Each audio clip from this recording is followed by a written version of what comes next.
শুভেচ্ছা রইল। তো আমরা এখন ক্লাসটা স্টার্ট করতে যাচ্ছি। আজকে একটা লাইফ সায়েন্সের ক্লাস শুরু করবো, ঠিক আছে?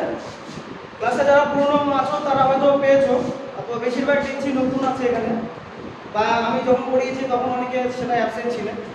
হ্যাঁ, তো যে চ্যাপ্টারটা আজকে করাবো সেটা হচ্ছে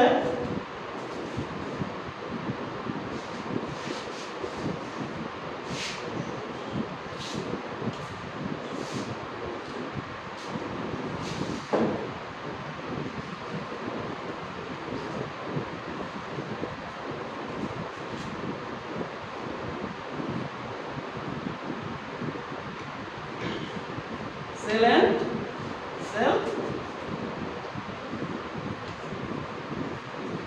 ডিভিশন। এটা তোমরা রাজ্য সরকার বলো, কেন্দ্রীয় সরকার বলো, যে ধরনের এক্সামগুলো আছে একদম লোয়েস্ট গ্রুপটি থেকে শুরু করে তোমরা যদি ভাবো ইউপিএসসি, তো এটা কিন্তু একটা এক্সামিনারের favourite chapter, cell and cell division, যেখানে প্রত্যেকবারে কোনো না কোনো প্রশ্ন হয়। তো সেলটা আমরা আগে আলোচনা করেছি, বা বিভিন্ন কোশ্চেন পেপার সলভ করতে গিয়ে টুকিটাকি আলোচনা হয়েছে, ঠিক আছে? তো এই সেল এবং সেল ডিভিশন এই চ্যাপ্টারটা কিন্তু অনেক বড় একটা চ্যাপ্টার, ঠিক আছে? এটা নোটস আছে, নোটসটা হ্যান্ডমেড নোটস আছে। তো নোটসটা স্যার প্রিন্ট হয়তো করবে টাইপ করে। তো যদি হ্যান্ডমেডসটাই দরকার হয় তো তোমরা কোচিং থেকে নিয়ে নিবে, ঠিক আছে? তো আপাতত যেটা মেইন বিষয় হচ্ছে অবশ্যই সায়েন্সের যে কটা আমরা টপিক পাবো, বিশেষ করে বিজ্ঞানের বায়োলজি, ফিজিক্স, কেমিস্ট্রি, তাই না? এবার ফিজিক্যাল সায়েন্সের দুটো পার্ট আছে,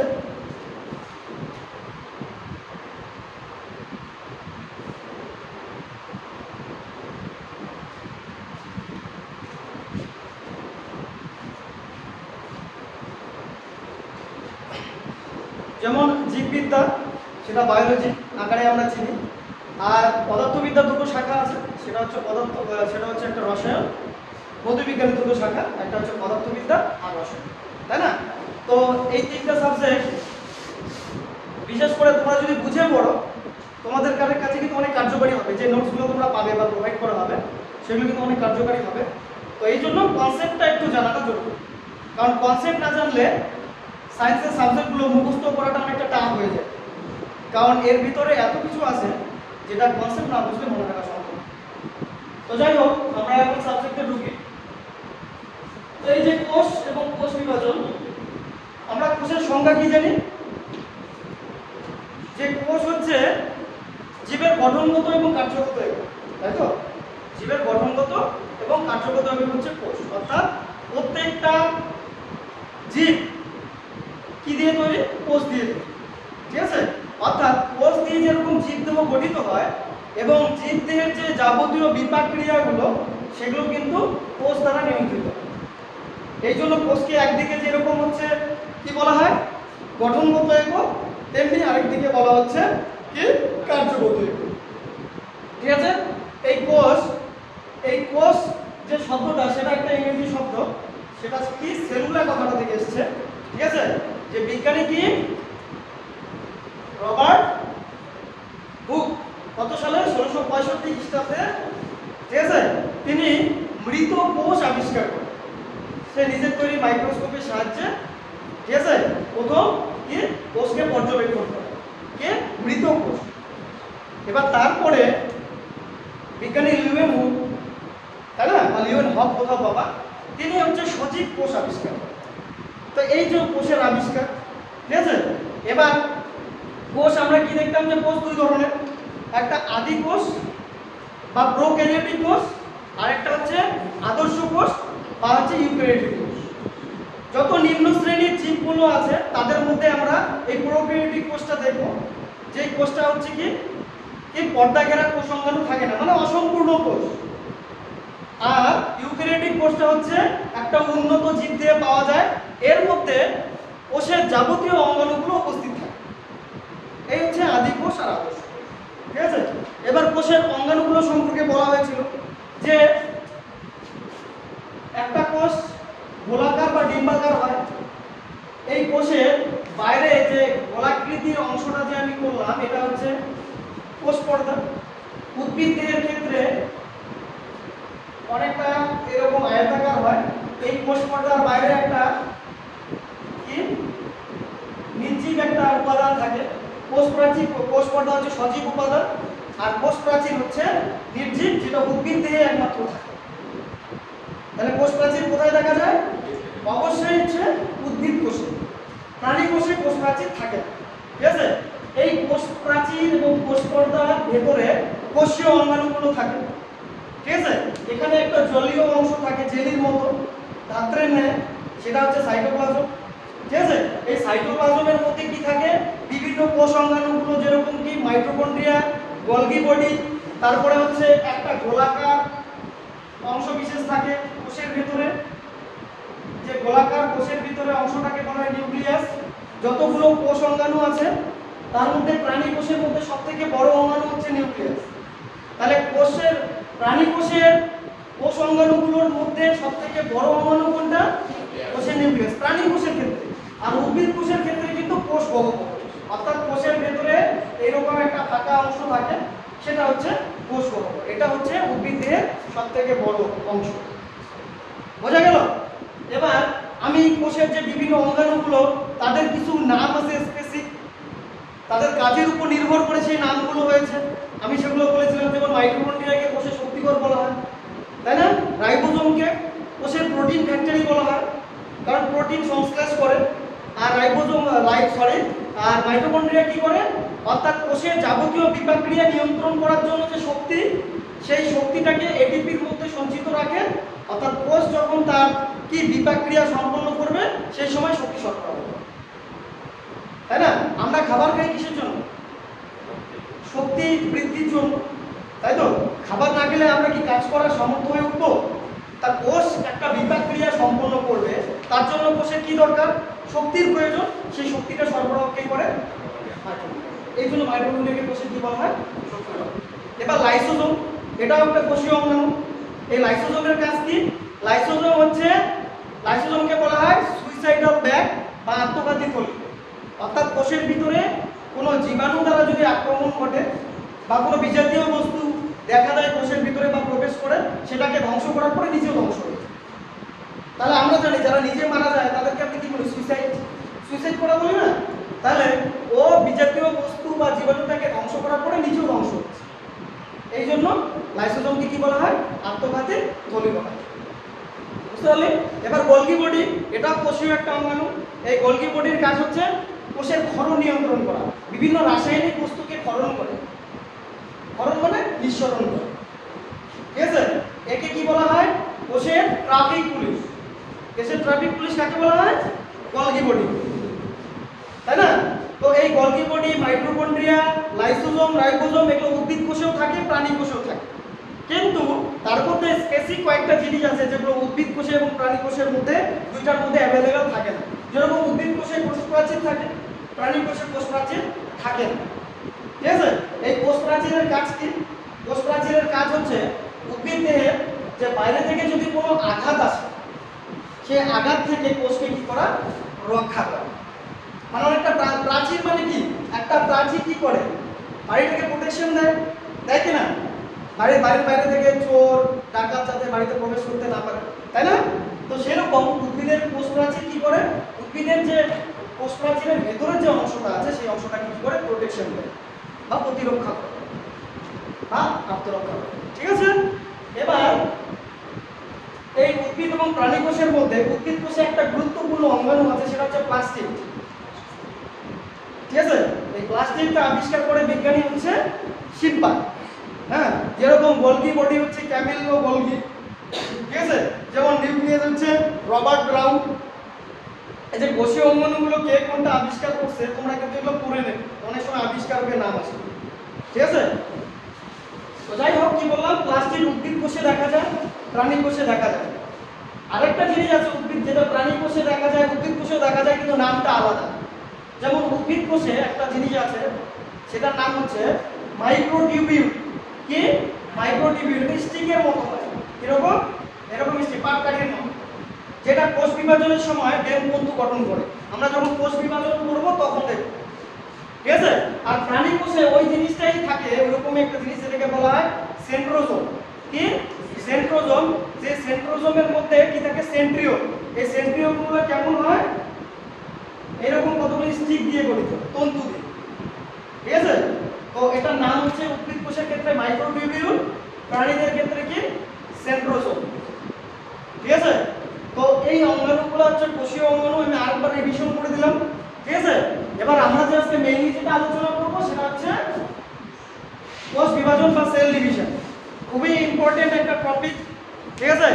আর এটা হচ্ছে একটু ভাস্ট, একটু সময় সাপেক্ষ, একটা ক্লাসে কভার করা পসিবল না। তো আজকে আমি শুরুটা করছি, নেক্সট ক্লাসে আমরা এটাকে টোটালটাকে শেষ করব। তাও হবে কি না 3টা ক্লাস অন্তত পক্ষে লাগে কোষ এবং কোষ বিভাজন শেষ করব। তো আজকে বেসিকটা থেকে আমরা শুরু করব। তো এই যে কোষ বিভাজন ব্যাপারটা অ্যাকচুয়ালি কি? আমরা নামটার সাথেই অনেকটা বুঝতে পারছি যে কোষ বিভাজন হচ্ছে কোষ ভাগ হবে, তাই তো? কি হবে? কোষ ভাগ হবে। বিভাজন মানে ভাগ। তাহলে একটা কোষ, এই কোষের ভিতরে কোষীয় অঙ্গাণুগুলো আছে, এই কোষটা কি হবে? ভাগ ভাগ। তাই এই কোষটা যদি মাঝ বরাবর হোক বা কোনো দিকে হোক, যদি হয় বিভাজন হয়, তাহলে একটা ভেঙে দুটো হয়, তাই তো? হবে কি না? তাহলে এই যে কোষ থেকে কোষের সৃষ্টি, অর্থাৎ কোষ ভেঙে আবার নতুন দুটো কোষ সৃষ্টি হয়েছে, এই কোষের কি হলো? বিভাজন। ঠিক আছে। তো এই যে বিভাজনটা আমি তো সংক্ষেপে বললাম, এটা সুন্দর পদ্ধতি আছে, সুন্দর পদ্ধতি আছে। তো জীবদেহের কোষ বিভাজন পদ্ধতি হচ্ছে 3টা, অর্থাৎ 3টা পদ্ধতিতে কি করে জীব কোষ বিভাজন করে। তাহলে কোষ বিভাজন কয়টা পদ্ধতিতে করে? তো প্রথম যে পদ্ধতিটাকে বলা হয় সেটা হচ্ছে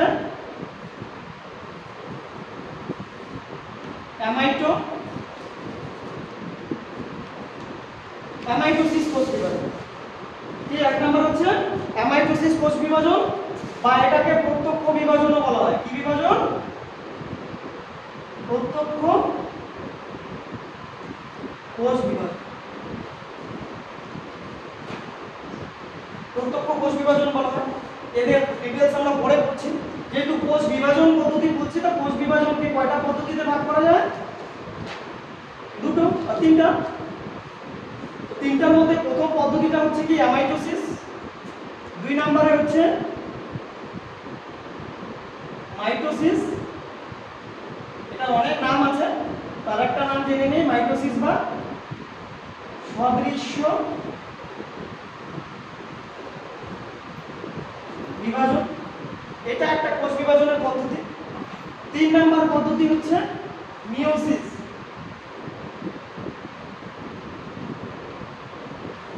বা এটাকে বলা হয় হ্রাস বিভাজন।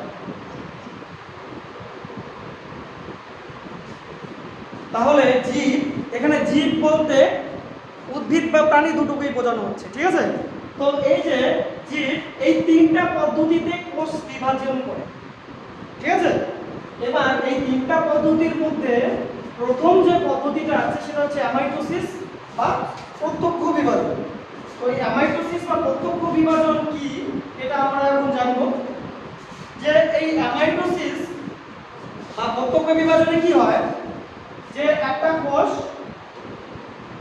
এই একটা কোষ, ঠিক আছে, এই কোষটা ভেতরে অবশ্যই কি আছে? একটা নিউক্লিয়াস আছে, তাই না? কোষের ভেতরে কি থাকে? নিউক্লিয়াস থাকে। এই কোষটা কি হয়? তোমার কোষের ভেতরে যে নিউক্লিয়াসটা থাকে, এই নিউক্লিয়াসটা প্রথমে গোলাকার বা ডিম্বাকার আকৃতি থাকে। তো এটা অনেকটা ডাম্বেল আকৃতির আকার ধারণ করে, মানে লম্বাটে ধরনের। বুঝতে পারলে? এই লম্বাটে ধরনের হওয়ার পরে কি হয়? নেক্সটে এই যে কোষের বাইরে যে পর্দাটা থাকে, এটার মধ্যে আস্তে আস্তে করে খাঁজের সৃষ্টি। কি সৃষ্টি হয়? খাঁজের সৃষ্টি। আর তার সাথে সাথে এই যে নিউক্লিয়াসটার মধ্যেও খাঁজ সৃষ্টি। তারপরে কি হয়? একসাথে এই মাঝখানে এই খাঁজ দুটো পরস্পর কি হয়? একসাথে মিলিত হয়ে যায়। মিলিত হয়ে দুটো তৈরি করে কোষ। তার মানে এখানে যদি ডাইরেক্টলি ভাগ হয়ে যায়, এইদিকে একটা অংশ এদিকে একটা অংশ। তো দেখো এই কোষ বিভাজন পদ্ধতিতে কোষের সাইটোপ্লাজম এবং নিউক্লিয়াস, কোষের ভেতরের অংশটাকে কি সাইটোপ্লাজম বলে, সাইটোপ্লাজম এবং নিউক্লিয়াস একবারেই কি হচ্ছে বিভাজিত হচ্ছে। এই একবারে বিভাজিত হচ্ছে জন্য, সরাসরি বিভাজিত হচ্ছে জন্য এটাকে কি বলা হয়, প্রত্যক্ষ, ডাইরেক্টলি। এবার ডাইরেক্টলি তারপরে ইনডাইরেক্টলি ব্যাপারটা কি, যখন আমরা মাইটোসিস বা মিওসিস করব তখন দেখব কোষ বিভাজনের কতগুলো পর্যায় আছে, কোষ বিভাজনের কতগুলো পর্যায় আছে। যেরকম কোষ বিভাজন হওয়ার সময় একটা কোষ চক্র সংগঠিত হয়। কি সংগঠিত হয়, কোষ চক্র। যে কোষ চক্রের মধ্যে কতগুলো পর্যায় বা দশা আছে, যেরকম ইন্টারফেজ দশা আছে, তারপরে এম ফেজ বা মাইটোটিক দশা আছে। এই ফেজটা যদি কমপ্লিট হয় তারপরে একটা কোষ বিভাজিত হয়। তো সেটা আমরা মাইটোসিস বা মিওসিস কোষ বিভাজনে ওই পর্যায়গুলো দেখব। ওই পর্যায়গুলো ঠিকঠাকভাবে কমপ্লিট হলেই কোষ বিভাজন হয়। কিন্তু এই অ্যামাইটোসিসের ক্ষেত্রে কোনো পর্যায় সংগঠিত হয়, ডাইরেক্টলি কি হয়, কোষের নিউক্লিয়াস এবং সাইটোপ্লাজম মাঝ বরাবর কি হয়, সংকুচিত হয়ে বিভাজিত হয়ে দুটো কি করে নতুন কোষের সৃষ্টি করে। হ্যাঁ দুইটাই হয় শুধু, মানে তিনটা হবে না, দুটো হবে, ঠিক আছে, হ্যাঁ দুটো হবে। অর্থাৎ একটা কোষ ভেঙে দুটো কোষ হবে। এই দুটো কোষ মানেই দুটো জীব। অর্থাৎ এই অ্যামাইটোসিস পদ্ধতি মনে রাখবে নিম্ন শ্রেণীর কিছু এককোষী জীবের মধ্যে ঘটে, যেমন অ্যামিবা। নিম্ন শ্রেণীর এককোষী জীব কি, অ্যামিবা। তারপরে শৈবাল আছে, কারা নামক একটা শৈবাল, তার শরীরেও এইভাবে অ্যামাইটোসিস পদ্ধতিতে কোষ বিভাজন হয়। তারপরে কি আছে, প্রোটোজোয়া বা আদ্য প্রাণী, তার মধ্যে পড়ে ওই যে অ্যামিবা বললাম, প্যারামিসিয়াম আছে, ঠিক আছে। তারপরে বিভিন্ন ব্যাকটেরিয়া আছে, সায়ানো ব্যাকটেরিয়া আছে। তাহলে অ্যামাইটোসিস কোথায় কোথায় ঘটে, নিম্ন শ্রেণীর কিছু এককোষী জীব যেরকম অ্যামিবা, এছাড়া শৈবাল, ঠিক আছে। তারপরে ছত্রাক আছে, ইস্ট। তাহলে কি কি বললাম, ব্যাকটেরিয়া শরীরে ঘটে, লিখে নিতে পারো যে অ্যামাইটোসিস কোথায় কোথায় সংঘটিত হয়। সেটা হচ্ছে ব্যাকটেরিয়া, ঠিক আছে। তারপরে সায়ানো ব্যাকটেরিয়া, তারপরে হচ্ছে প্রোটোজোয়া, প্রোটোজোয়ার মধ্যে ব্র্যাকেটে লিখবে হচ্ছে অ্যামিবা, প্যারামিসিয়াম। তারপরে শৈবাল হচ্ছে কারা নামক শৈবাল, কারা কয়াকা বসুরা কারা নামক শৈবাল। তারপরে ছত্রাকের মধ্যে হচ্ছে ইস্ট। তো এইরকম কিছু নিম্ন শ্রেণীর জীবে এই অ্যামাইটোসিস কোষ বিভাজনে কি হয়, নতুন কোষ বা জীবের সৃষ্টি, ঠিক আছে। এই একটা জীব, এই জীবের মধ্যে একটাই কোষ আছে, এই জন্য এককোষী জীব। আমাদের শরীরে তো একটা কোষ নেই, আমাদের শরীরে একটা কোষ আছে, আমাদের শরীরে প্রচুর কোষ আছে, ঠিক আছে। তো এই একটা এককোষী জীব যার শরীর একটা কোষ দিয়েই তৈরি। তো একটা কোষ ভেঙে যখন দুটো হবে, তার মানে একটা জীব থেকে কয়টা জীব হচ্ছে, দুটো জীব হচ্ছে। তো এই নিম্ন শ্রেণীর জীবে এই অ্যামাইটোসিস কোষ বিভাজন দেখা যায়, ঠিক আছে। তাই এটা মাথায় রাখতে হবে, এই অ্যামাইটোসিস কোষ বিভাজন। হ্যাঁ, এবার এই একটা আলাদা করে এককোষী জীব হলো, এটাও একটা জীব হলো, এরাও আবার ঠিক একইভাবে অ্যামাইটোসিস কোষ বিভাজন করবে। এই জীব থেকে আরো জীবের সৃষ্টি হবে, বুঝতে পারলেন। এটা হচ্ছে অ্যামাইটোসিস পদ্ধতিতে কোষ বিভাজন, বোঝা গেল। এবার মাইটোসিস কোষ বিভাজন, মাইটোসিস কোষ বিভাজনটা খুব ইম্পর্টেন্ট, মিওসিসটা খুব ইম্পর্টেন্ট। অ্যামাইটোসিসটা এতটুকুই শেষ, এখানে আলোচনা করার আর বিশেষ কিছু নেই, ঠিক আছে। যে অ্যামাইটোসিসটাকে কি বলা হয়, প্রত্যক্ষ বিভাজন বলা হয়। কেন, কারণ এই কোষ বিভাজনে কোষের সাইটোপ্লাজম এবং নিউক্লিয়াস সরাসরি বিভাজিত হয়ে দুটো অপত্য নিউক্লিয়াস বা অপত্য কোষের সৃষ্টি করে। এবার নেক্সট যে মাইটোসিস কোষ বিভাজন আছে, এই মাইটোসিস কোষ বিভাজনটা কিন্তু খুব ইম্পর্টেন্ট। এই মাইটোসিস কোষ বিভাজনটা কাকে বলবো, একে যেরকম সদৃশ্য বিভাজন বলা হয়, হ্যাঁ, এবার একে সমবিভাজনও বলা হয়। কি বলা হয়, সমবিভাজন। আরেকটা নাম সমবিভাজন। তারপরে সোমাটিক বিভাজনও বলা হয়, ঠিক আছে। তো এবার দেখো, এই যে মাইটোসিস আলোচনা করতে গিয়ে আমাদের যে জিনিসটা জানতে হবে সেটা কোষের যে একটা গুরুত্বপূর্ণ অঙ্গাণু, সেটা হচ্ছে কোষের নিউক্লিয়াস। নিউক্লিয়াসটা খুব ভালোভাবে জানতে হবে। তো এখন এই কোষের অঙ্গাণুগুলোর মধ্যে সবথেকে বড় অঙ্গাণু বললাম নিউক্লিয়াস, আর এই নিউক্লিয়াসের একটা নাম আছে, একে বলা হয় কোষের মস্তিষ্ক।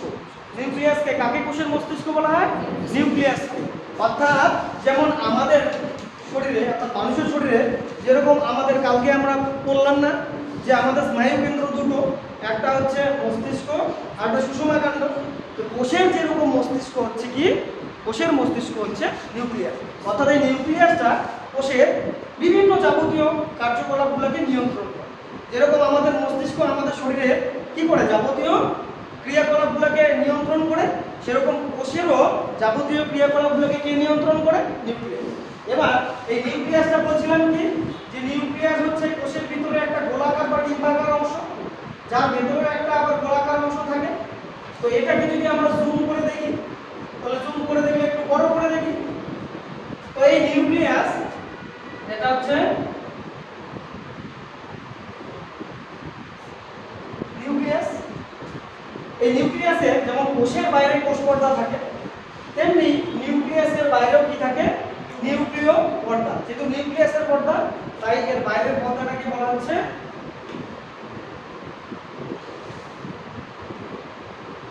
নিউক্লিয় পর্দা, ঠিক আছে, বা নিউক্লিয় মেমব্রেন। এই নিউক্লিয় মেমব্রেনের মাঝখানে মাঝখানে কিছু এরকম রন্ধ্র থাকে বা ছিদ্র থাকে, যেগুলো দিয়ে তরল পদার্থ বা নিউক্লিয়াসের ভেতরে এর কিছু উপাদান নিউক্লিয়াসের বাইরে আসে, আবার বাইরে কিছু উপাদান নিউক্লিয়াসের ভেতরে প্রবেশ করে। তো এই হচ্ছে নিউক্লিয়াস। নিউক্লিয়াসের বাইরে যে পর্দাটা থাকে সেটাকে নিউক্লিয় পর্দা বলা হয়। এবার নিউক্লিয় পর্দার ভেতরে একটা তরল উপাদান থাকে, একটা তরল জলীয় উপাদান থাকে, যেটাকে বলা হচ্ছে কি বলতে পারবি? নিউক্লিওপ্লাজম। কি বলে? নিউক্লিওপ্লাজম বলা হয় এই জলীয় অংশটা।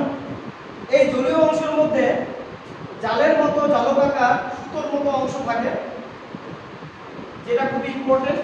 এটাকে বলা হয় নিউক্লিয় জালিকা। কি বলা হয়? বা ক্রোমাটিন জালিকা বা ক্রোমাটিন তন্তু।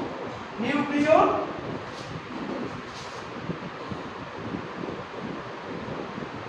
জালিকা, ঠিক আছে। তাহলে কয়টা উপাদান শিখলাম?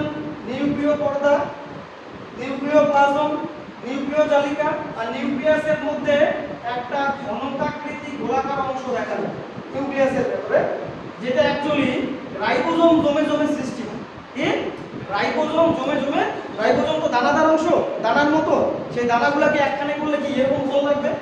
তো এই রাইবোজোম জমে জমে একটা উপাদান যে ঘন গোলাকার অংশ নিউক্লিয়াসের ভেতরে, সেটাকে বলা হয় নিউক্লিওলাস। কি বলা হয়? নিউক্লিওলাস বা নিউক্লিওলাস, কোথাও কোথাও বলা হয়। এই হচ্ছে নিউক্লিয়াসের একটা গঠন চিত্র, ঠিক আছে। যে নিউক্লিয়াস কয়টা অংশ দিয়ে তৈরি, সেই নিউক্লিয়াস কয়টা অংশ দিয়ে গঠিত দেখলাম।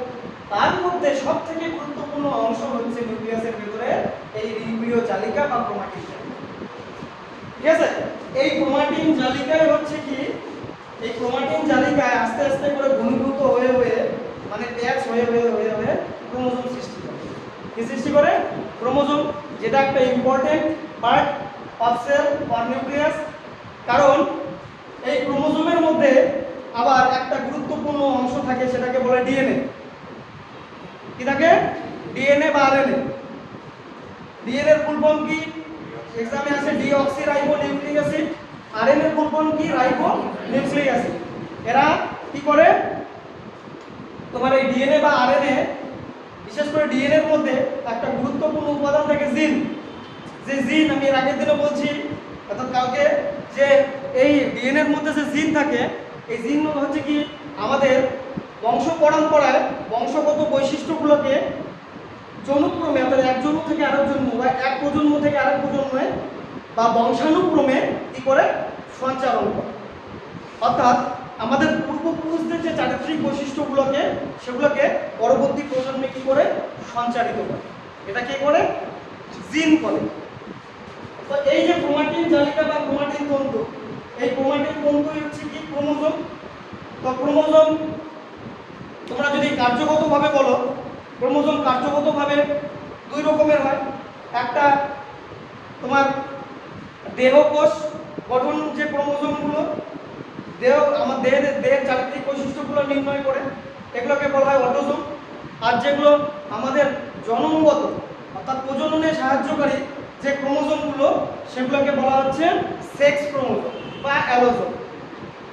বুঝতে পারলে?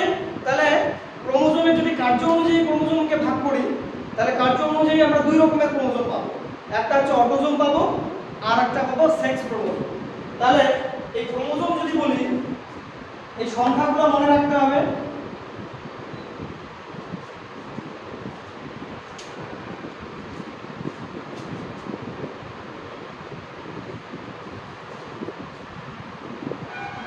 ক্রোমোজোম কার্যগতভাবে দুই রকমের হবে, একটা হচ্ছে অটোজোম,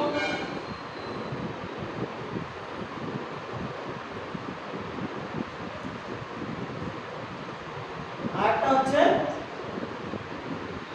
সেক্স ক্রোমোজোম। তাই না? এগুলো তো আগে কোথাও পেয়েছিস পড়ার সময়। তাহলে অটোজোম সব সময় থাকে হচ্ছে 44টা, ওইটা থাকে অটোজোম, আর দুটো থাকে সেক্স ক্রোমোজোম দুটি। এই টোটাল যদি ক্রোমোজোম বলি আমরা, তাহলে হচ্ছে 46টি। এটা কিন্তু আমাদের মানব দেহের যে কোষ আছে প্রত্যেকটা কোষে এই 46টা করে ক্রোমোজোম থাকে। কয়টা করে? প্রত্যেকটা কোষে এই যে ভেতরে নিউক্লিয়াসের ভেতরে যে ক্রোমাটিন তন্তু বলো বা ক্রোমাটিন জালিকা বলো, এগুলো কয়টা টোটাল থাকে? প্রত্যেকটা কোষে হচ্ছে 46টা করে থাকে। ঠিক আছে? তাহলে এই 46টা ক্রোমোজোমের মধ্যে অটোজোমের কাজ কি? অটোজোমের কাজ হচ্ছে আমাদের যে দেহকোষ, অর্থাৎ দেহকোষ গঠনের জন্য বা আমাদের যে দৈহিক যে বৈশিষ্ট্যগুলো বা চারিত্রিক বৈশিষ্ট্যগুলো সেগুলো নিয়ন্ত্রণকারী ক্রোমোজোম কোনগুলো? অটোজোম। আর সেক্স ক্রোমোজোম হচ্ছে লিঙ্গ নির্ধারণে সাহায্য করে। এবার লিঙ্গ নির্ধারণে সাহায্য করে মানে, অর্থাৎ আমরা যখন মাইটোসিসের পরে যখন মিওসিস করব, মিওসিস কোষ বিভাজনে কি তৈরি হয়? গ্যামেট তৈরি হয়। কি তৈরি হয়? গ্যামেট। যে গ্যামেটগুলো কি করে জননে অংশগ্রহণ করে। পুরুষদের ক্ষেত্রে পুংগ্যামেট, স্ত্রীদের ক্ষেত্রে স্ত্রী গ্যামেট। এই জন্য বলা হয় যৌন জননের একক। পরীক্ষায় প্রশ্ন হয় যে যৌন জননের একক কি? যৌন জননের একক হচ্ছে গ্যামেট, আর অযৌন জননের একক হচ্ছে রেণু বা স্পোর। লিখে নাও, মনে রাখবে, আর না রাখলে লিখে নাও যে কি যৌন জননের একক হচ্ছে গ্যামেট, আর অযৌন জননের একক হচ্ছে রেণু বা স্পোর। ঠিক আছে? তো এবার এই অটোজোমগুলো কিন্তু আমাদের লিঙ্গ নির্ধারণে সাহায্য করে না। ঠিক আছে? যৌন জননের একক হচ্ছে গ্যামেট, বা কোথাও বাবা গ্যামিট।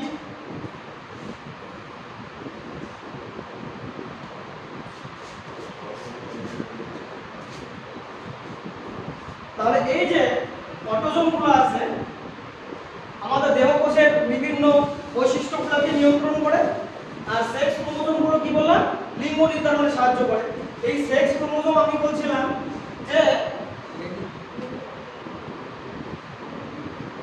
পুরুষদের ক্ষেত্রে দুটো হয়, এক্স আর ওয়াই, আর যদি স্ত্রীদের ক্ষেত্রে বলি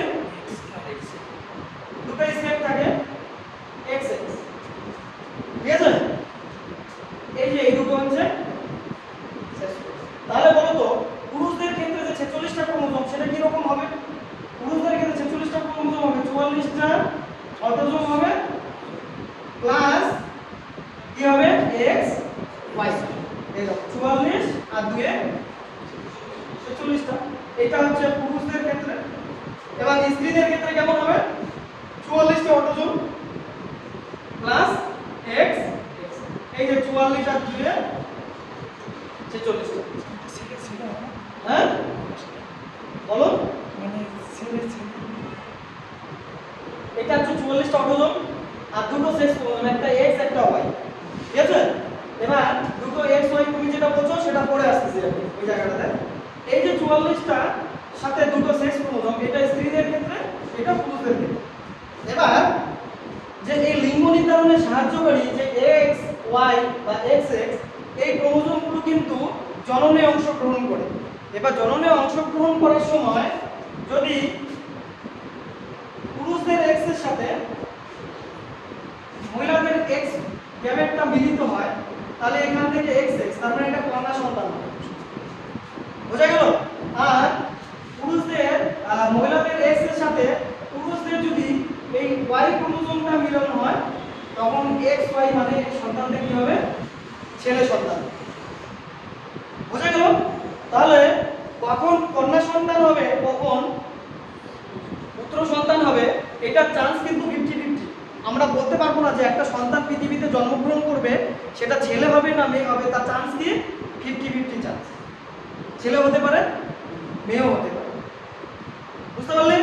যখন ছেলেদের X ক্রোমোজোমের সাথে অর্থাৎ X ক্রোমোজোমের যুক্ত যে গ্যামেটটা সেটা যদি তোমার মহিলাদের ক্ষেত্রে তো দুটো সেম XX, তাই না?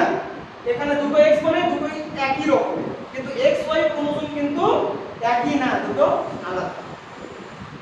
এই X আর Y ক্রোমোজোমের মধ্যে একটা জিন আছে, যে জিনটাকে বলা হয় হল্যান্ডিক জিন। কি হল্যান্ডিক জিন? যে হল্যান্ডিক জিনের জন্য আমাদের কানের উপরে চুল গজায়, কানের উপরে চুল গজায়, কিন্তু এটা মেয়েদের ক্ষেত্রে হয় না। কেন হয় না? মেয়েদের কি Y ক্রোমোজোম হয় না, তাই জন্য মেয়েদের কোনো টেনশনের কারণ নেই। মেয়েদের কানের মধ্যে কোনো চুল হয় না, হয় দেখেছো? ছেলেদের কারণ এই ক্রোমোজোমটা, এটা জিন কোথায় আছে? Y ক্রোমোজোমের মধ্যে জিন আছে, যে জিনটার নাম কি? হল্যান্ডিক জিন। যে জিনটার জন্য কানের লতিতে কি হয়? চুল হয়। দেখবা অনেক যার বয়স হয়ে গেলে অনেকেরই কানের লতিতে চুল গজায়। হ্যাঁ, আমাদের দাড়ি গোল যেটা আছে সেটা হচ্ছে যৌন হরমোন দ্বারা নিয়ন্ত্রিত হয়। যেমন সেই যৌন হরমোন আমরা জানি পুরুষদের ক্ষেত্রে থাকে টেস্টোস্টেরন। এই টেস্টোস্টেরন হরমোনের জন্য আমাদের বিভিন্ন যৌন লক্ষণগুলো প্রকাশ পায়, তাই না? যৌন লক্ষণগুলো প্রকাশ পায়। স্ত্রীদের ক্ষেত্রে যেরকম যৌন হরমোন আছে, কি কি? ইস্ট্রোজেন, প্রোজেস্টেরন, রিল্যাক্সিন, এগুলো দ্বারা মেয়েদের ক্ষেত্রে বিভিন্ন চারিত্রিক বৈশিষ্ট্যগুলোকে নিয়ন্ত্রণ হয়। তো এই যে যৌন হরমোনগুলোর জন্যই কিন্তু আমাদের শরীরের বিভিন্ন অংশে লোম গজানো, গলার স্বর মানে কণ্ঠস্বর পরিবর্তন হয়, এগুলো কিন্তু হরমোনের জন্য।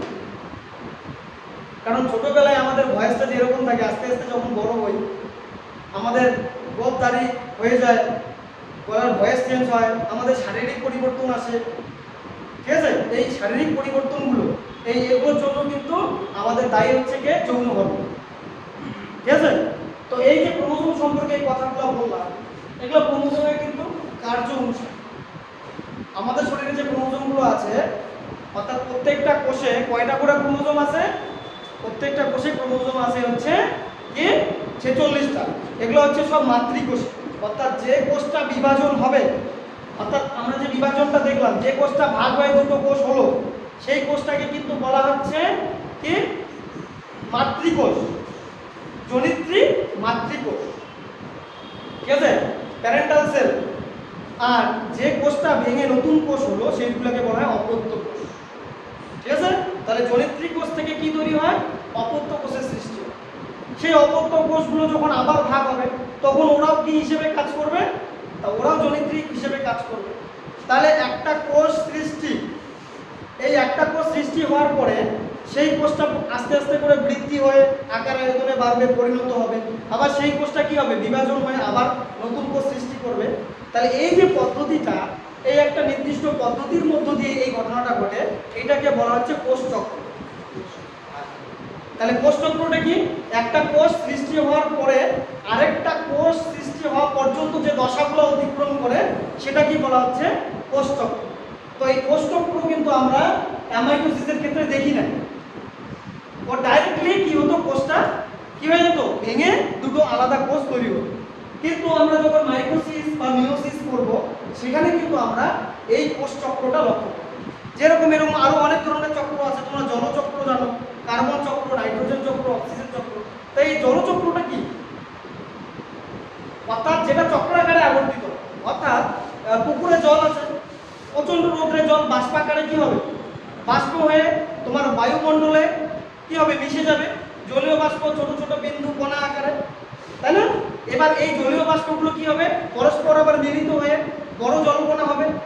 এবার বড় জলকণা যখন হয়ে যাবে তখন ওরা বায়ুমণ্ডলে আর ভেসে থাকতে পারে না, ওরা মাধ্যাকর্ষণ শক্তির প্রভাবে তখন ভূপৃষ্ঠে নেমে আসে, যেটাকে আমরা বৃষ্টি বলি। আবার বৃষ্টিটা যখন জলে পড়লো সেই জলটা আবার গরম হয়ে বাষ্পাকারে আবার চলে যাবে, আবার জলকণাগুলো মিলিত হবে, এটা কি একটা কন্টিনিউয়াস প্রসেস, এটা শেষ আছে, এটা হচ্ছে জলচক্র। তো সেই রকম একটা কোষচক্র আছে, যে কি কোষের নতুন কোষ সৃষ্টি হচ্ছে, সৃষ্টি হওয়ার পরে সেই কোষটা কি হবে, আকার আয়তনে বড় হবে, পরিণত হবে, সেই কোষটা ভেঙে আবার কি হবে, নতুন কোষের সৃষ্টি হবে।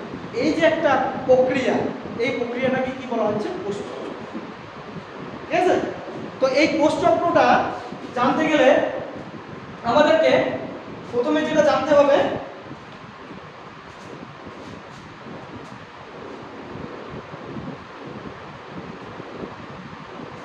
যে কোষ কতগুলো পর্যায়ের মধ্য দিয়ে কোষ বিভাজন হয়, যে কোষ বিভাজিত হবে ও কতগুলো স্টেপ কমপ্লিট করার পরে বা কতগুলো পর্যায় কমপ্লিট করার পরে কোষ বিভাজন হয়, সেই স্টেপগুলো জানবো।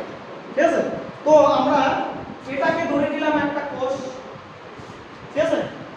একটা কোষ বিভাজন হবে, এই কোষটা ভেঙে ছোট করে লিখে, এই কোষটা ভেঙে কয়টা কোষ হবে,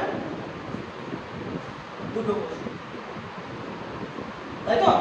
এই কোষটা ভেঙে কয়টা কোষ হবে, দুটো। এবার এই কোষ ভেঙে যে দুটো হবে, আমি প্রথমেই বললাম যে একটা প্রক্রিয়ার দ্বারা সম্পন্ন হবে।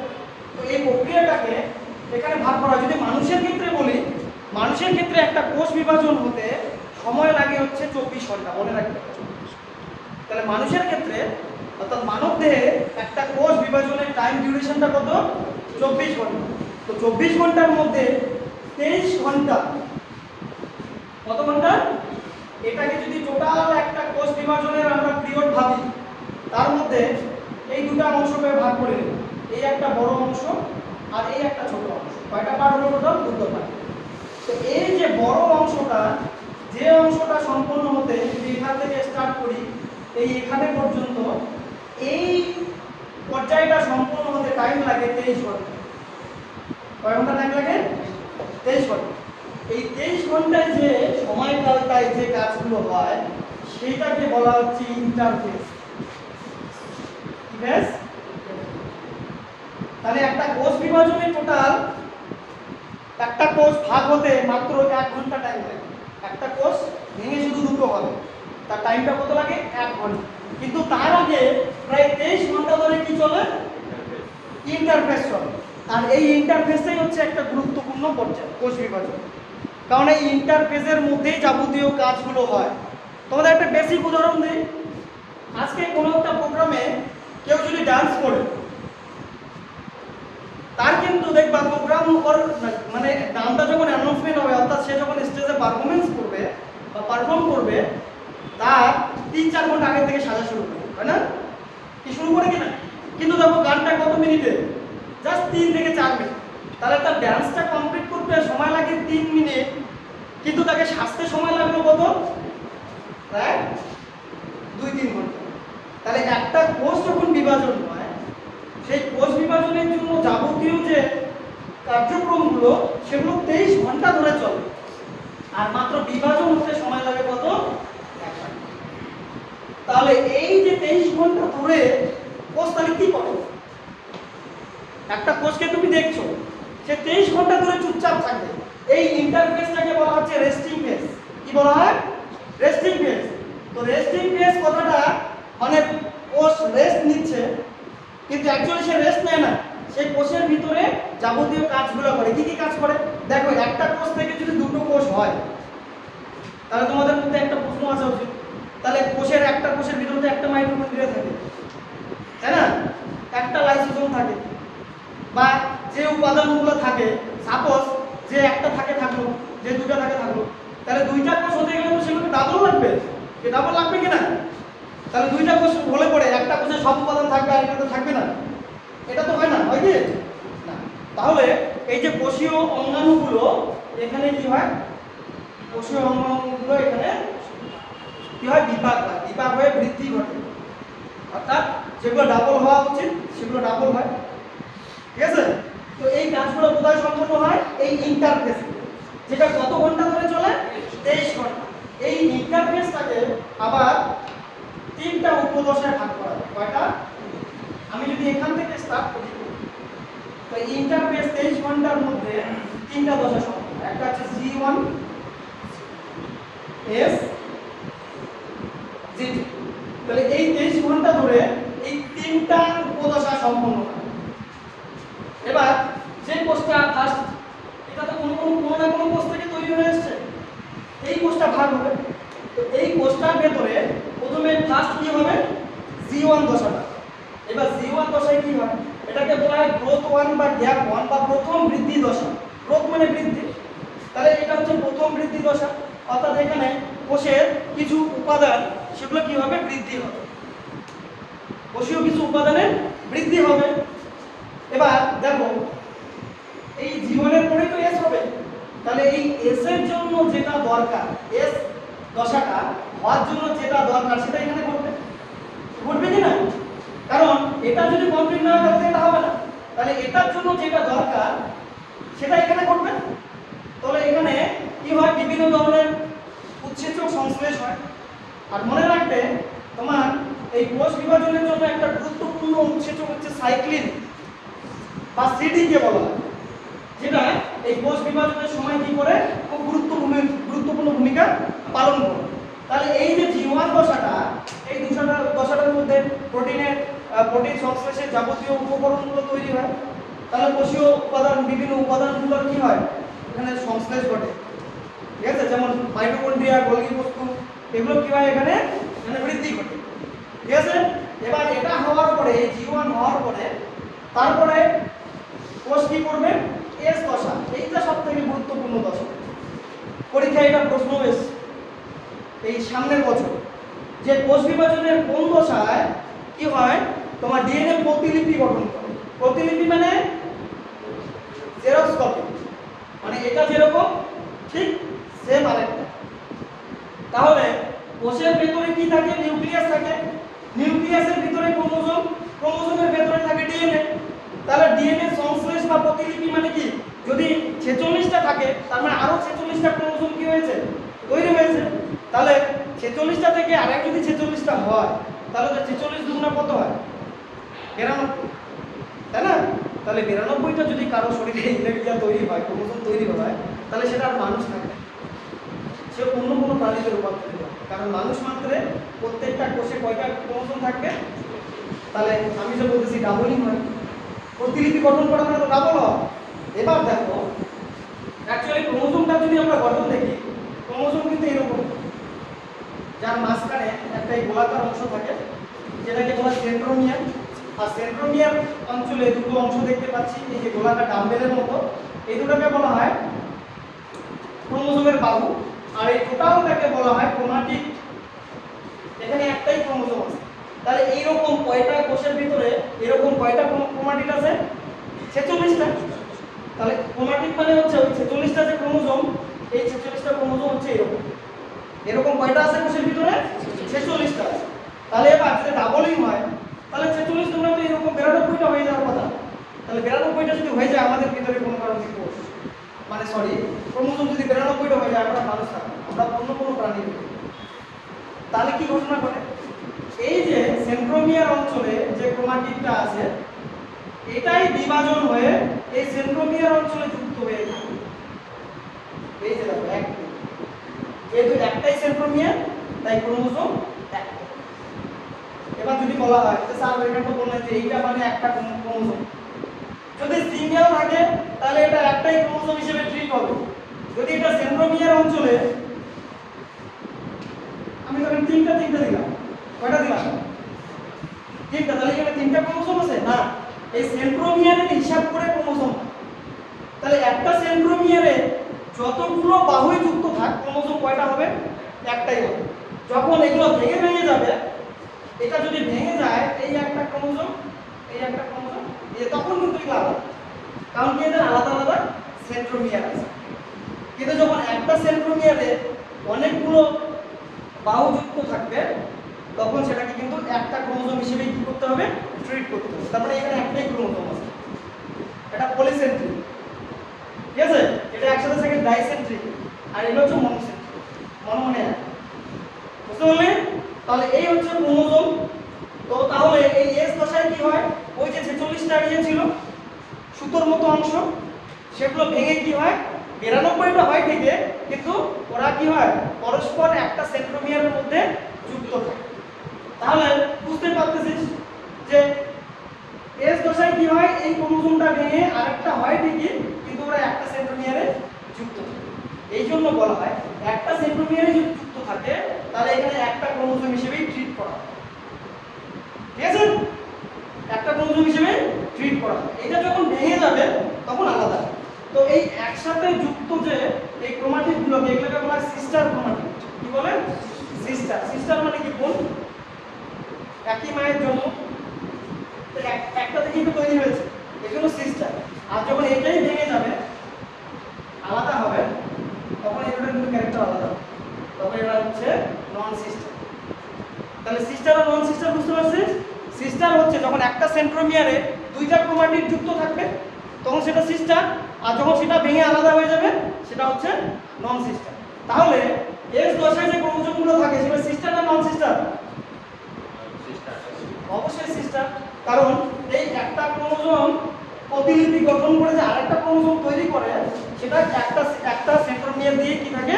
যুক্ত হয়ে থাকে। বুঝতে পারলে? তাহলে এই এস দশায় সেই গুরুত্বপূর্ণ কাজটা হয়। কেন ডাবলিং হতে হবে বুঝতেই পারছো, একটা কোষ থেকে তো দুটো হবে, তাহলে দুটো কোষ যদি হয়, দুটো কোষে এটাতেও 46টা লাগবে, এটাতেও 46টা লাগবে। মাইটোসিসের সংজ্ঞা দিয়ে আমি বলে দিয়েছি যে মাইটোসিসকে বলা হচ্ছে সদৃশ্য বা সমবিভাজন। অর্থাৎ এখানে মাতৃকোষ থেকে যে অপত্য কোষগুলো সৃষ্টি হয় সেগুলো সম-আকৃতি, সমগুণ সম্পন্ন এবং সমসংখ্যক ক্রোমোজোম বিশিষ্ট হয়। দেখ সংজ্ঞাটা যেভাবে বললাম মনে রাখতে হবে। কি বললাম সংজ্ঞাটা? যে মাইটোসিস কোষ বিভাজন হচ্ছে অর্থাৎ যে কোষ বিভাজন পদ্ধতিতে, হ্যাঁ, অর্থাৎ মাতৃকোষ বিভাজিত হয়ে সম-আকৃতি, সমগুণ সম্পন্ন এবং সম সংখ্যক ক্রোমোজোম বিশিষ্ট অপত্য কোষের সৃষ্টি করে, সেই বিভাজনটাকে বলা হচ্ছে কি? মাইটোসিস কোষ। তার মানে মাইটোসিস কোষ বিভাজনটা কি? যে মাইটোসিস কোষ বিভাজনটা হচ্ছে এই মাতৃকোষটা যেমন হবে, এই কোষটা ভেঙে যে অপত্য কোষ দুটো সৃষ্টি হবে সেটা কি হবে? এইটা আকার যেরকম হবে এটার আকারও তাই হবে। অর্থাৎ এটা দেখতে যেমন হবে এই দুটো দেখতে, এইটার মধ্যে মানুষের ক্ষেত্রে যদি 46টা ক্রোমোজোম থাকে, যেটা নতুন যে দুটো কোষ হবে এটার মধ্যে 46টা করে ক্রোমোজোম। এই জন্য মাইটোসিসকে বলা হয় সমবিভাজন। বুঝতে পারলি কেন সমবিভাজন বা কেন সদৃশ্য? সদৃশ্য মানে একই রকম দেখতে। বুঝতে পারলি? তাহলে মাইটোসিস কোষ বিভাজন এটা।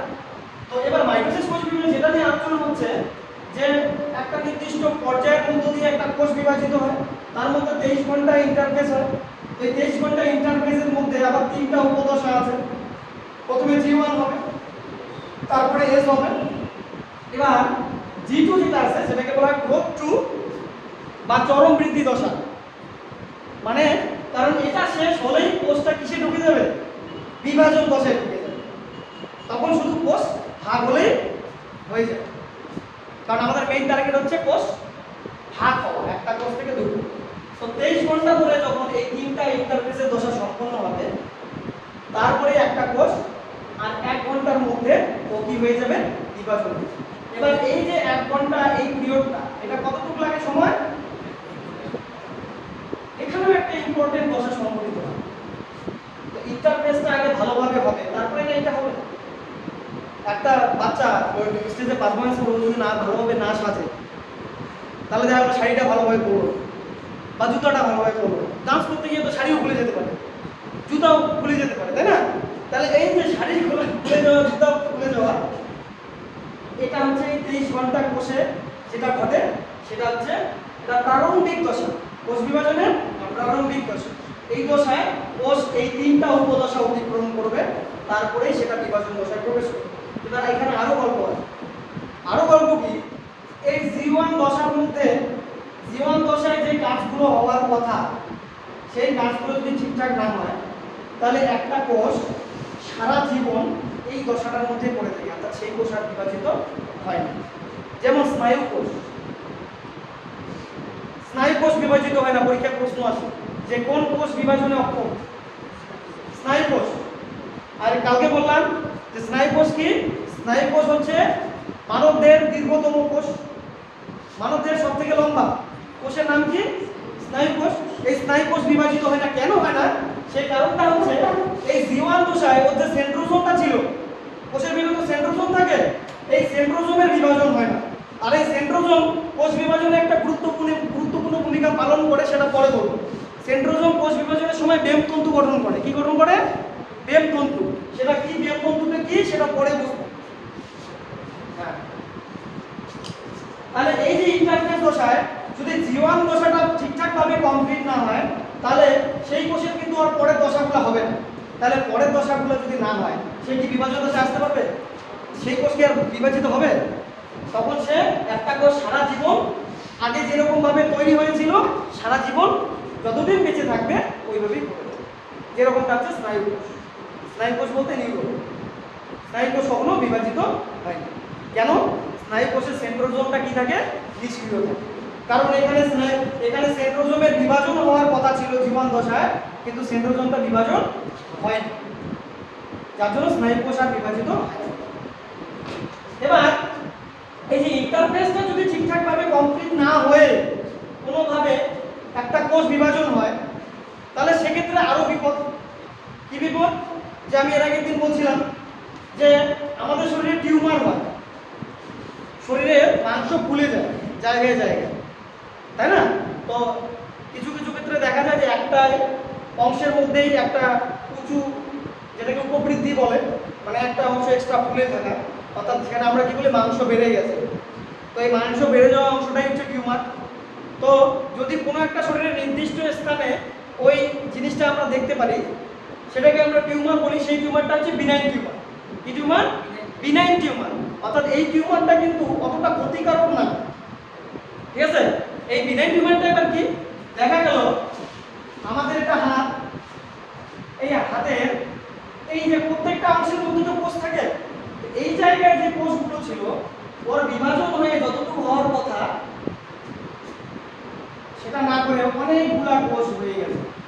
তাহলে এই অংশটা কি, হাতের এই অংশটা ফুলে যাবে, মাংস বৃদ্ধি পাবে কিনা? তাহলে কত কোষ হবে। তাহলে এই যে বৃদ্ধিপ্রাপ্ত অংশটা সেটাই হচ্ছে টিউমার। অর্থাৎ টিউমার মানে হচ্ছে কোষের অনিয়ন্ত্রিত বিভাজন। কি বিভাজন? অনিয়ন্ত্রিত। কারণ কোষের, আমাদের শরীরে দেখো কোষগুলো নিয়ন্ত্রণে আছে জন্যই কিন্তু আমরা স্বাভাবিক আছি। আমাদের যদি কোনো অংশে কোষের অনিয়ন্ত্রিত বিভাজন হয়, তখন কিন্তু শরীরে টিউমার হয়। তো টিউমারটা যদি এক জায়গায় থাকে সেটা ক্ষতিকারক না, সেটা ডাক্তারের সাথে কনসাল্ট করে তোমরা এটাকে অপারেশন করে ওখান থেকে মাংসটা কেটে সেটা আগের মতো করে দিতে পারবে। কিন্তু যদি সেই টিউমারটা, যে কোষগুলো ছিল অনিয়ন্ত্রিত কোষ, মানে কি?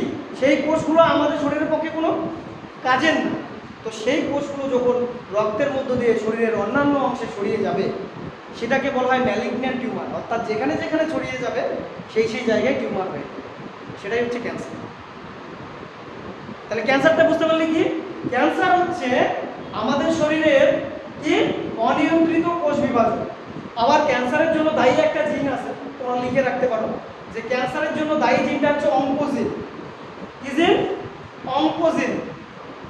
যে অঙ্কোজিনটার জন্য ক্যান্সার তৈরি হয়, ঠিক আছে?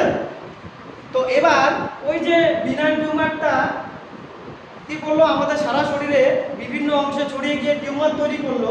এই যে ম্যালিগন্যান্ট টিউমার, এটা কি হয় বলতো? ডক্টরের কাছে যখন আমরা যাই, তখন ডক্টর কি করে, ওখান থেকে একটা অংশ কেটে সেটাকে টেস্টের জন্য পাঠায়, যে সেই কোষগুলো ক্যান্সারের আক্রান্ত কোষ কিনা, যেটাকে বলা বায়োপসি টেস্ট। নাম তো শুনছিস, ক্যান্সারের জন্য এই টেস্টটা করা হয়, বায়োপসি টেস্ট। তারপরে এলিসা একটা টেস্ট আছে। এলিসা টেস্টটা কি? সে কোন রোগ নির্ধারণ করার জন্য? এক্স রোগ, খুব ইম্পর্টেন্ট। তাহলে এক্স রোগ নির্ধারণের জন্য কোন টেস্ট?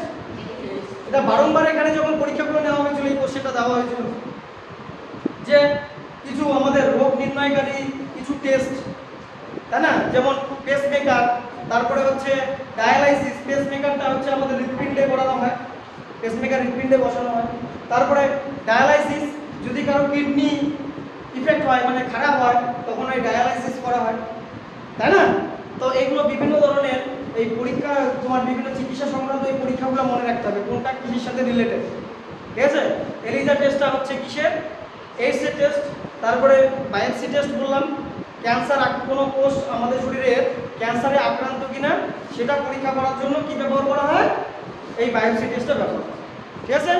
তাহলে এই যে ইন্টারফেস দশাটা যখন সম্পন্ন হয়ে গেল, তখন একটা কোষ কিসে প্রবেশ করবে? বিভাজন দশায় প্রবেশ করবে। আবার বিভাজন দশার মধ্যে দুটো উপদশা আছে। যেমন এই 23 ঘন্টা ধরে এই ইন্টারফেস চলতে থাকে, তারপরে একটা কোষ যখন রেডি, যেরকম মেয়েটা 2 ঘন্টা ধরে রেডি হয়ে যায়, তারপরে নাম অ্যানাউন্স হয়, ও ডান্স করে। তো এই 23 ঘন্টা ধরে ও বিভাজনের জন্য যখন রেডি হয়ে যায়, তারপরে কোষটা একটা দশা আছে বিভাজন দশা, যে দশাটার একটা নাম আছে এম ফেজ। কি ফেজ? M phase. এই এম ফেজটা সম্পন্ন হয় 1 ঘন্টা ধরে। কি ফেজ? যেমন ইন্টারফেজটা 23 ঘন্টা, এটা কিন্তু মানুষের ক্ষেত্রে আলাদা আলাদা, জীবের ক্ষেত্রে কিন্তু এই টাইমিংটা আলাদা আছে।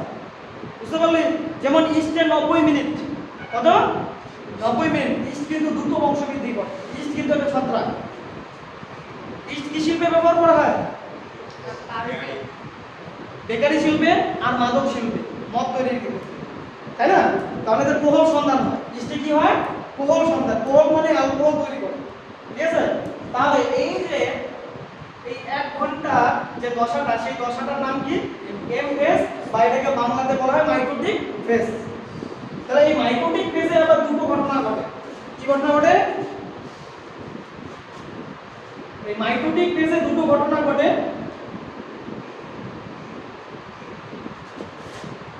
ভালো করে করে দিচ্ছি।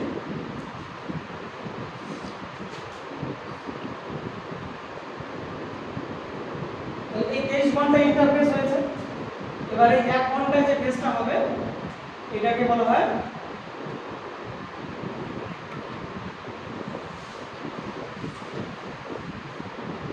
Mitotic phase. এই মাইটোটিক ফেজ আবার দুটো পর্যায়ে সংঘটিত হয়। কয়টা পর্যায়ে? দুটো পর্যায়ে সংঘটিত হয়। যা মাইটোটিক ইন্টারফেজের পরেই যে প্রথম দশাটা ঘটে, সেটা হচ্ছে ক্যারিওকাইনেসিস। কি বলে? ক্যারিও,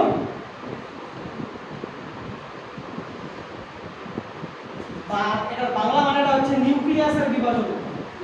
কি হবে? নিউক্লিয়াস বিভাজন। কি রে, নিউক্লিয়াস বিভাজন তো হতে হবে। একটা নিউক্লিয়াস ভেঙে তো দুটো হতে হবে নাকি? তাহলে প্রথমে বাইরের কাজটা হয়ে গেল। বাইরে যে কোষের ভেতরে যে অঙ্গাণুগুলো ছিল, সেগুলো কি হয়ে গেল? সেগুলো সংশ্লেষ হয়ে গেল। যেটা ডাবল হওয়ার কথা সেটা ডাবল হয়ে গেল। যে প্রোটিন সংশ্লেষ হওয়ার কথা প্রোটিন সংশ্লেষ কমপ্লিট। ডিএনএ ডাবল হয়ে গেল। এবার তো ভিতরে আরেকটা গুরুত্বপূর্ণ অঙ্গাণু আছে, কি? নিউক্লিয়াস। নিউক্লিয়াস কি তো ভাগ হতে হবে। তাহলে এই নিউক্লিয়াসের বিভাজনটাকে বলা হচ্ছে কি? ক্যারিওকাইনেসিস। তাহলে দেখো এই কোষ বিভাজন পদ্ধতিটা কত সুন্দর করে সাজানো। 23 ঘন্টা ধরে কোষের ভেতরে ঘটবে যাবতীয় কাজগুলো। মাইটোকন্ড্রিয়া ডাবল হবে, সেন্ট্রিওল ডাবল হবে, প্লাস্টিড ডাবল হবে। এগুলো বাইরের কাজগুলো যখন কমপ্লিট হয়ে গেল, তারপরে কি হবে? যে লাস্ট যে নিউক্লিয়াস, সেই নিউক্লিয়াসের বিভাজন হবে। এই বিভাজনটার নাম কি? ক্যারিওকাইনেসিস। এই যে নিউক্লিয়াসের বিভাজনটা হয়, এই নিউক্লিয়াসের বিভাজনটা 4টা দশায় সম্পন্ন হয়। অর্থাৎ ক্যারিওকাইনেসিসটা কয়টা দশায় সম্পন্ন হয়? যেমন ইন্টারফেস G1 S G2, সেই রকম এটা কমপ্লিট হওয়ার পরে যখন ক্যারিওকাইনেসিস হবে, অর্থাৎ নিউক্লিয়াসের বিভাজন হবে, তখন আবার ওখানে 4টা দশা আছে। 1 নাম্বার হচ্ছে এটা হচ্ছে ক্যারিওকাইনেসিস। এই এখান থেকেই প্রশ্ন হয় পরীক্ষায়। এই ক্যারিওকাইনেসিস পদ্ধতির কয়টা দশা আছে বললাম? 1 2 3 4। প্রধানত 4টা, কোনো কোনো বইয়ে 5টা থাকে। তো প্রথম দশাটা হচ্ছে প্রোফেজ। নাম তো শুনছিস, প্রোফেজ দশা। তারপরে হচ্ছে মেটাফেজ। কি দশা? তারপরে হচ্ছে অ্যানাফেজ। তারপরে হচ্ছে টেলোফেজ। এই 4টা দশা সম্পূর্ণ হলে পরে ক্যারিওকাইনেসিস কি হয়ে যাবে? কমপ্লিট হবে। অর্থাৎ নিউক্লিয়াসের বিভাজন কমপ্লিট হবে। কারণ ক্যারিওকাইনেসিস মানে কি বললাম? নিউক্লিয়াস বিভাজন। তাহলে ক্যারিওকাইনেসিস হতে গেলে এই 4টা দশাকে অতিক্রম করতে হবে এই চারটা দশা সম্পন্ন। ঠিক আছে, প্রোফেজ, মেটাফেজ, অ্যানাফেজ, টেলোফেজ। এই চারটা দশা কমপ্লিট হলে একটা কোষ কি হবে, তার নিউক্লিয়াস কোষের ভেতরে দুইটা নিউক্লিয়াসে পরিণত। অর্থাৎ এটা যদি কোষ হয়, এই কোষের ভেতরে একটা নিউক্লিয়াস ছিল, এই নিউক্লিয়াসটা ভেঙে কয়টা নিউক্লিয়াস হবে কোষের ভেতরে? দুটো। নিউক্লিয়াস বিভাজন, তাহলে নিউক্লিয়াসটা ভাগ হবে, একটা নিউক্লিয়াস ভেঙে কয়টা হবে? দুটো হবে। তাহলে এই যে দুটো নিউক্লিয়াস যখন হবে, দুইটা নিউক্লিয়াস হয়ে যাওয়া মানে ক্যারিওকাইনেসিস কমপ্লিট। তারপরে লাস্ট কাজ কি থাকবে? সাইটোপ্লাজমকে ভাগ হতে হবে, সেটাকেই বলা হচ্ছে সাইটোকাইনেসিস। সাইটো